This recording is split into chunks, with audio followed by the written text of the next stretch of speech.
मैंने बहुत सारे लोगों को देखा है, उनकी स्किन ख़राब क्या बल्कि जिसे कहते हैं ना बेड़ा गर्क हो जाना। ये फार्मूला क्रीम मिक्स क्रीम है डॉक्टर साहिबा, इतने लोग लगाते हैं, इतने लोग, मैंने इवन पढ़े लिखे लोगों को देखा है।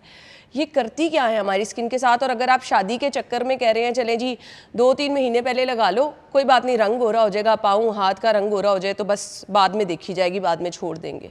अच्छा देखिए, उसमें बेसिकली जो है ना they are very strong steroids, ठीक, जो उसके अंदर मिलाए जाते हैं। और नॉर्मली कुछ लोग उसके अंदर हाइड्रोक्विनोन और क्लोबेटासोल मिक्स करते हैं, और उसके अलावा 1-2 और मर्करी बेस्ड क्रीम्स होती हैं जो कि आपकी स्किन को नुकसान पहुंचाती हैं। उनके मेन साइड इफ़ेक्ट्स में दाने निकलना, आपकी स्किन पे रोजेशिया हो जाना, स्किन पे बाल निकल आने और छाइयाँ बन जाना। डॉक्टर साहब एक बात तो कंफर्म है, वक्ती तौर पे रंग बहुत बुरा हो जाता है। वो इसलिए क्योंकि जो आप स्टेरॉइड लगाते हैं और जो मर्करी बेस्ड क्रीम्स हैं वो आपके मेलानोसाइट्स को रंग बनाने से रोकती हैं और वो आपकी उस कलर को समझ रहे हैं कम कर देती हैं, बहुत कम कर देती हैं। You turn very white, but long term what's going to happen is कि जो उन दवाइयों के साइड इफेक्ट्स हैं, स्टेरॉइड जब आप इतना स्ट्रॉन्ग स्टेरॉइड मुंह पे कॉन्स्टेंटली लेप कर करके पूरी रात के लिए लगा रहे हैं, तो आपकी स्किन वाइट तो हो गई, लेकिन साथ ही साथ देखते हैं कि उसमें बारीक बारीक रगें आना शुरू हो जाती हैं, फेस पे बाल मोटे होने शुरू हो जाते हैं, पोर्स क्लॉग होने शुरू हो जाते हैं, स्टेरॉइड इंड्यूस्ड एक्नी या फॉलिकुलाइटिस पेशेंट्स को होना शुरू हो जाता है, स्टेरॉइड इंड्यूस्ड रोजेशिया पेशेंट्स को हो जाता है।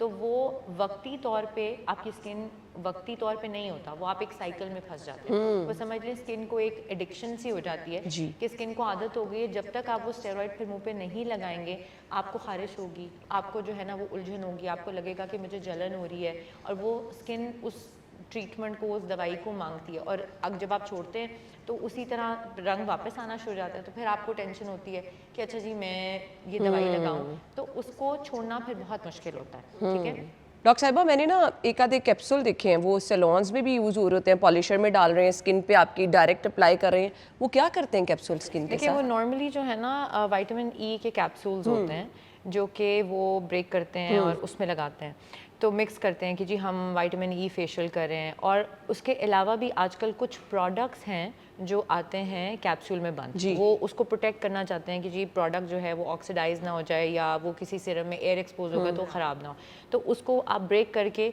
जो सैलॉन बेस्ड फेशियल्स होते हैं उसमें डालते हैं, और वो एक्टिव इंग्रेडिएंट्स होते हैं बेसिकली। ठीक है, विटामिन, पुराने ज़माने में विटामिन ई ज़्यादातर यूज़ होता था, आजकल जो ज़रा देसी सैलॉन्स टाइप हैं वो अभी भी उसको यूज़ करते हैं, जो ज़रा हाई एंड सैलॉन्स हैं वो इस तरह के डिफरेंट एक्टिव इंग्रेडिएंट्स यूज़ करते हैं। अब वो आपकी स्किन को सूट कर भी सकता है और आपकी स्किन को सूट नहीं भी कर सकता, और वो ऑफ कोर्स डिपेंड करता है वो कैप्सूल जो है वो कौन सी ब्रांड का है, उसके अंदर क्या एक्टिव इंग्रेडिएंट है, क्या वो आपकी स्किन टाइप को सूट करेगा या नहीं। अक्सर वो एक्टिव इंग्रेडिएंट्स जो हैं वो आपके ऑयल्स को स्ट्रिप अवे करते हैं, या जो आपकी आउटर स्किन होती है उसकी डेड लेयर्स को रिमूव करते हैं। तो अगर वो ज़्यादा रिमूव हो जाएं तब भी वो एलर्जी कर सकते हैं, बैरियर को डैमेज कर सकते हैं। तो जो भी ट्रीटमेंट हमने करना है वो हमने डेफिनेटली सोच समझ के करना है। हमने स्किन केयर में ये चीज़ें डॉक्टर साहब रखी होती हैं अक्सर कि आप एक मास्क लगा लें, स्क्रब कर लें, और उसके बाद आपको थोड़ी सी अपनी स्किन जो है ना वो फाइन लगेगी।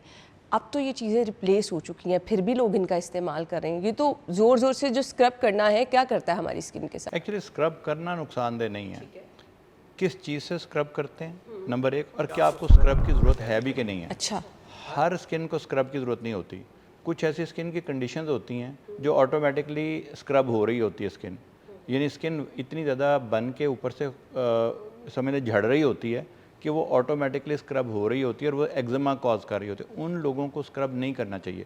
प्रॉब्लम ये होती है कि वन साइज़ फिट्स ऑल हम करते हैं कि चूँकि स्क्रब एक लोग करते हैं तो मैंने भी वो करना है। वो आप डॉक्टर साहब मैंने तो मर्दों के सैलून्स में देखा है कि मतलब इतने बुरे तरीके से स्क्रब किया जा रहा है। मर्दों को तो ज़्यादा रगड़ रगड़ वही ना पड़ता है, और थोड़ी देर के लिए आप खुश हो जाते हैं, स्किन चमकदार हो गई। हाँ जी, वो जो चमकदार होती है। अब हमने एक है स्क्रब के, आपने एक ही तरह के कोई भी आपने स्क्रबिंग मटेरियल लिया और वो मल दिया। उसमें प्रॉब्लम ये है कि आपके पास कोई ऐसा साइंटिफिक मेजर नहीं है कि कितना स्क्रब करना है।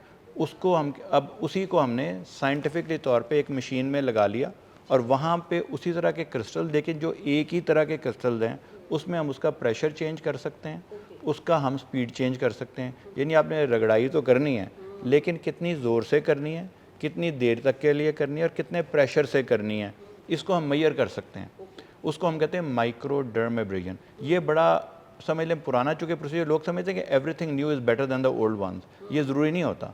जो चीज़ें 40-50 साल से चल रही हैं उनमें भी रिफाइनमेंट आई है, लेकिन लोग उस तरफ तवज्जो नहीं देते। लोगों ने हाइड्रा फेशियल को उसके ऊपर प्रेफर कर दिया। मैं पर्सनली आज भी माइक्रोडर्म एब्रेजन को, चूँकि उसमें जो एल्यूमिनियम हाइड्रोक्साइड के जो क्रिस्टल्स हैं वो एक प्री डिफाइंड है कि कितने बारीक होने चाहिए, ठीक है।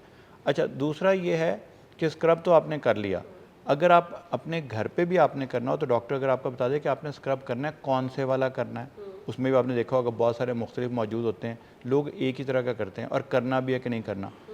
उससे क्या होता है कि आपकी जो ऊपर वाली जिल्द है, आप चाहे माइक्रोडर्म कह लें या स्क्रब कह लें, ये मेडिकल स्क्रब है, मेडिकली सुपरवाइज स्क्रबिंग है समझ लें। दूसरी जो आप अपने कर रहे होते हैं, अगर वो आपकी सही हो तो डेड लेयर जो उतरती है वो नीचे वाली लेयर को ये कुदरती तौर पे बायोफीडबैक मैकेनिज़्म से वो नई लेयर अल्लाह मियाँ बनाने लग जाते हैं।